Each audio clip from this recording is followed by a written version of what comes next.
So hello student, welcome back to my YouTube channel. Today we are going to do the part 3 of the number system. We already have done part 1 and part 2 where I have explained you about number system के बारे में बहुत कुछ हम लोग ने मैंने explain कर लिया था.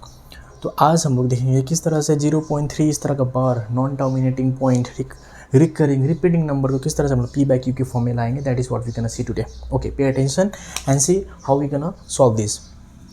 इसको सॉल्व करना इज़ वेरी इजी. कैसे करना पड़ेगा, जिससे let x is equals to 0.3 bar.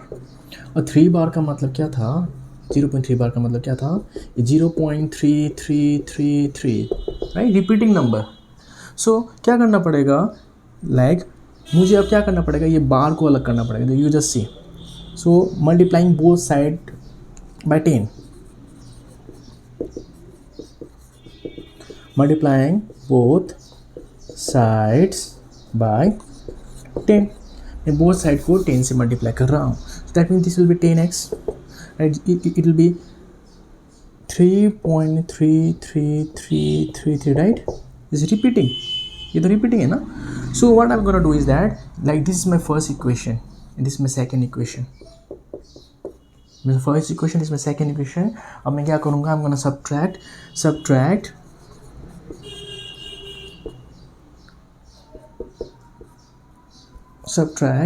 1 from 2. 2 is this one. 10x minus x equals to 3.3 bar minus 0.3 bar. Once you subtract, it will be 9x and it will be 3 बार तो cut जाएगा subtract होने के बाद. I'm gonna get 3. So x का value कितना आएगा, 3/9. अब इसको काटाकुटी कर सकते हैं. That means 1/3. This is my answer. Is my required answer.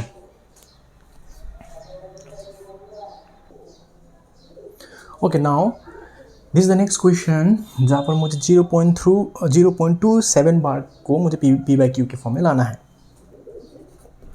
Okay, so let x is equals to 0.27 bar. You pay attention, 2 is not repeating, only 7 is repeating. जिसके ऊपर बार है वही नंबर रिपीटिंग हो रहा है, 2 रिपीट नहीं हो रहा है. तो उसको कैसे कर सकते हैं, let x multiplying both side by 10.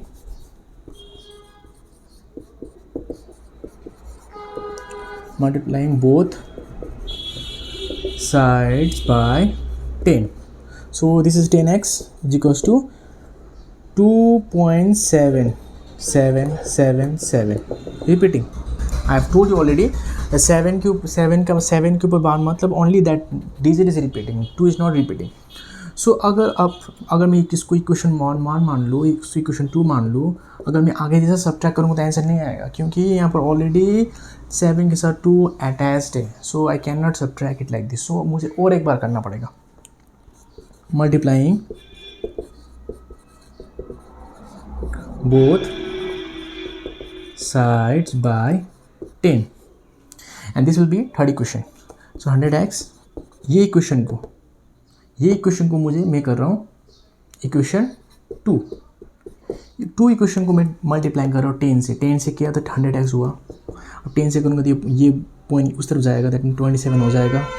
Point अब 777 अब अलग हुआ ना. तो अब ये जो इक्वेशन आया, that is my third equation. समझ में आया होगा मैंने क्या किया. Recap it one more time, repeat कर रहा हूँ.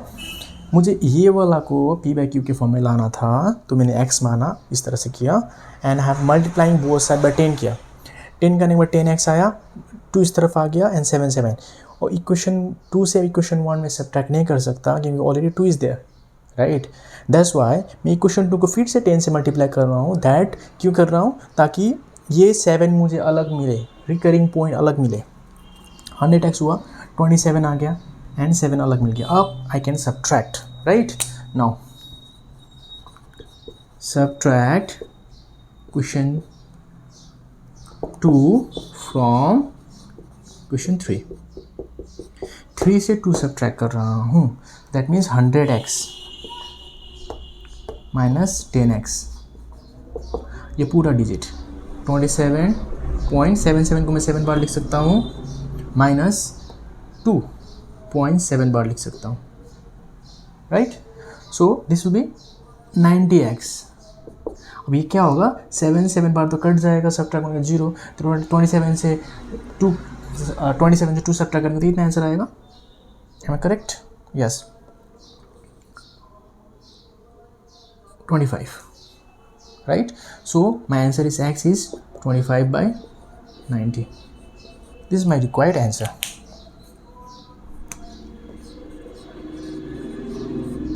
I believe you have understood this. Okay students, now we're gonna do another question. हम इसी तरह चला, this will be the last question. अब इसको भी मुझे p/q के फॉर्म में लाना है, जैसे हम लोग ने आगे किया था वैसे करना पड़ेगा। लेट x इक्वल्स टू 0.3456 बार। तो अगेन आई एम रिपीटिंग, यहाँ पर 34 रिपीट नहीं हो रहा है, 56 रिपीट हो रहा है। Okay, so multiplying both side by 10।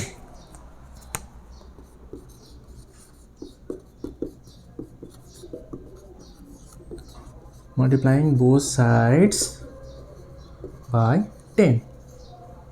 मैं दो ही जगह को मैं 10 से मल्टीप्लाई कर रहा हूँ। So 10x equals to, once we multiply by 10 ये इस तरफ जाएगा। ठीक है, तो डायरेक्ट 10 से नहीं करते, लेंथी हो जाएगा, विल मल्टीप्लाई बाई 100 डायरेक्टली, क्योंकि मुझे 2 डिजिट को इस तरफ लाना है।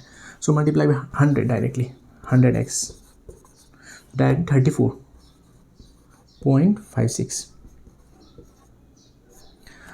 Now this is my equation 2, this is my equation 1। आप मुझे बोलिए, can we subtract equation 1 from 2? नहीं कर सकता ना, नहीं हो पाएगा, क्योंकि ऑलरेडी दिस इज इंटरकनेक्टेड। 56 अलग नहीं है, 34 इसके साथ वहाँ पर है, तो सब्ट्रैक्ट करने से कोई फ़ायदा नहीं है, मुझे अलग चाहिए, अलग होने के बाद ये कटेगा। So that's why my answer is not possible. तो क्या करना पड़ेगा, इसको फिर से मुझे कितने से मल्टीप्लाई करना पड़ेगा, कितने से, 2 डिजिट है तो कितने, 10 से करने से होगा, नो 100 से करना पड़ेगा। Okay,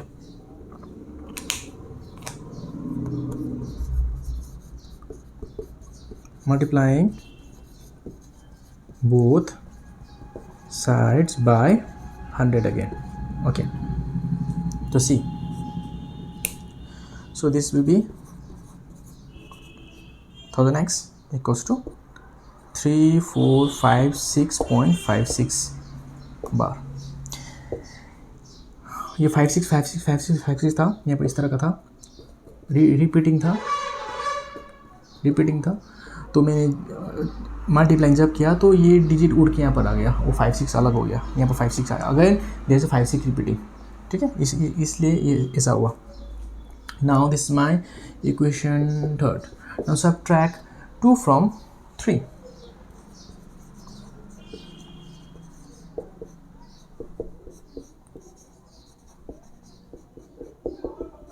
Okay, so once we subtract, I'm gonna get like, this is my third equation,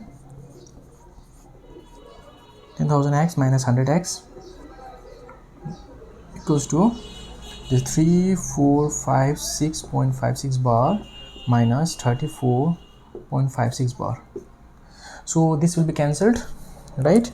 And what I'm gonna get is that 10,000 से 100 कटाएंगे, कितना आएगा, 9,900।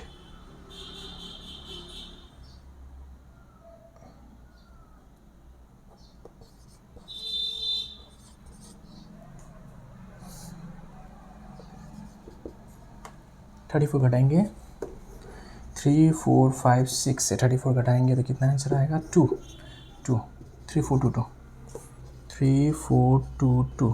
That means x is equal to 3422 by 9900। This my answer. Am I correct? एक बार check कर लेता हूँ ये वाला, 10,000 0 0 9, yes. So this is my required answer. I believe you have understood. Okay, welcome back students. Now अब इस तरह का क्वेश्चन को हम लोग शॉर्टकट में कैसे कर सकते हैं। इस तरह का क्वेश्चन MCQ में आ गया, सो हम लोग लॉन्ग फॉर्म में नहीं कर सकते, very complicated, time consuming. So इसको हम लोग शॉर्टकट में कर सकते हैं। That I am gonna show you first. See, इसको मैं कर रहा हूँ यहाँ पर कैसे कर सकते शॉर्टकट में, जिसके ऊपर बार है वो नंबर को जैसे वैसे लिखना है, और बार कितना नंबर के ऊपर, एक ही नंबर के ऊपर है, तो इसका आंसर इतना हो गया। आई एम अगेन रिपीटिंग, जिसके ऊपर बार है वो नंबर लिखा, और यहाँ अगर यहाँ पर 3 2 होता तो यहाँ पर 2 बार 9 आता, एक ही डिजिट है इसलिए 1 बार 9 आ गया। Okay, so now see this one, जो नंबर है वो नंबर लिखा, वो 2 डिजिट के ऊपर ही बार है, दैट मीन्स 99 आंसर। यहाँ पर ये वाला इज लिटिल बिट डिफरेंट। यहाँ पर आपको पहले जो डिजिट था वो डिजिट को आपको लिखना है 1 2 6, यहाँ पर नहीं लिखना है, यहाँ पर साइड में लिखा 1 2 6 लिखा, पर यहाँ पर 1 इज़ नॉट रिपीटिंग। यहाँ पर तो 0 0 था इसलिए नॉर्मली इजी था, 3/9 45/99, पर यहाँ पर 1 है। अगर 1 आया तो आपको 1 2 6 लिखने के बाद 1 को सब ट्रैक करना पड़ेगा, तो 1 2 5, तो 1 2 5 को यहाँ पर लिखिए 1 2 5, उसके बाद 2 डिजिट के ऊपर है बार, दैट मीन्स 99 इसमें आंसर। ओके, यहाँ पर देखिए अब ये अलग है, अब यहाँ पर 2 में भी बार नहीं है, 1 में भी बार नहीं, ओनली 7 में बार है। इस तरह का क्वेश्चन कैसे कर सकते हैं हम लोग, how we gonna do this kind of question. इस तरह क्वेश्चन को पहले क्या करना पड़ेगा, आपको जो नंबर है पहले यहाँ पर लिखे 1 2 7, कौन सा डिजिट के ऊपर वो बार नहीं है, 1 और 2 ना, तो 1 2 को यहाँ पर सब्ट्रैक्ट करिए 1 1 5, तो पहले 1 1 5 लिखिए, उसके बाद एक ही डिजिट के ऊपर क्या है, बार है, एक ही डिजिट के ऊपर बार है तो एक 9 लिखना है, वो पॉइंट भी तो है ना, पॉइंट के बाद एक डिजिट है तो यहाँ पर 0 लगा दीजिए, दैट इज़ माई आंसर। अगर आई एम रिपीटिंग, ये दो मैं फिर से एक बार रिपीट कर रहा हूँ, ये तो नॉर्मली ईजी था 3/9 45/99, पॉइंट के बाद 2 डिजिट था, पर यहाँ पर ऐसा क्या था, अब ये जो डिजिट था इसके ऊपर बार नहीं था, फिर इसके ऊपर बार था, तो जिसके ऊपर बार नहीं होता उसको सब्ट्रैक्ट कर दिया था हम लोग ने, 126 - 1 125/99। यहाँ पर भी सेम, यहाँ पर क्या हुआ, आप यहाँ पर 2 डिजिट के ऊपर बार नहीं, इसके ऊपर भी बार नहीं है, तो मुझे क्या लिखना था 1 2 7 वहाँ पर लिखा, जिसके ऊपर बार नहीं उसको घटाना है, तो 12 को घटा दिया तो 1 2 1 1 5 आ गया। अब यहाँ नीचे लिखना था जितना टर्म होगा डिजिट होगा उसकी जितना डिजिट के ऊपर बार है वो उतना ही 9 आएगा। यहाँ पर एक डिजिट था 3, इसके ऊपर एक 9 आया, यहाँ पर 2 के ऊपर था 2 आ गया, इसके 2 ऊपर था इसलिए 2 आ गया, पर इसके ऊपर एक ही है तो 1 लिखा, और पॉइंट के बाद एक डिजिट था तो मैंने यहाँ पर 0 लिख दिया। I believe you understood. तो ये वाला question you will try to give an answer in the comment section कि इसका आंसर क्या होगा। Thank you.